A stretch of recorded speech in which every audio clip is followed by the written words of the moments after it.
La gifle du Mali, c'est la réponse au cynisme, à l'arrogance et l'exploitation rapace made in France. Les voilà les valeurs de la France qu'on mesure au quotidien quand on vit au Sahel et dans toute la région. Et à ceux qui viennent en France, la maltraitance d'État pour ces migrants pas assez riches ou trop noirs. On dit qu'on combat chez eux le terrorisme, mais on leur refuse un titre de séjour parce qu'ils vivent dans un pays sûr. Incroyable.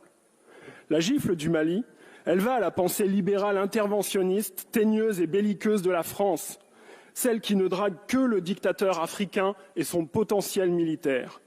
La gifle du Mali, elle va à l'État français qui a privatisé sa politique étrangère pour l'intérêt de quelques capitaines d'industrie arrogants quand le peuple de France, lui, n'en bénéficie plus. La gifle du Mali est également destinée à notre système médiatico-politique.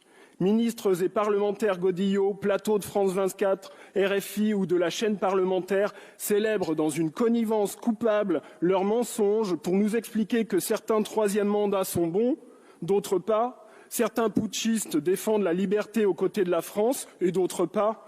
La com pour seule boussole. Les réseaux sociaux ont balayé la propagande française cachée derrière ce marketing ridicule du pays des droits de l'homme et de la démocratie, quand nous sommes en réalité le troisième pays le plus gros vendeur d'engins de la mort de la planète.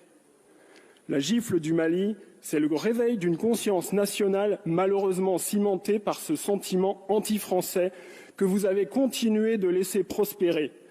Être continuateur de l'erreur, c'est commettre l'erreur en l'aggravant. La gifle du Mali, c'est le signal donné à tous les autres pour en faire de même. Tchad, Niger, Burkina, Mauritanie, Sénégal, Cameroun, Côte d'Ivoire, Gabon, Congo viendront à leur tour.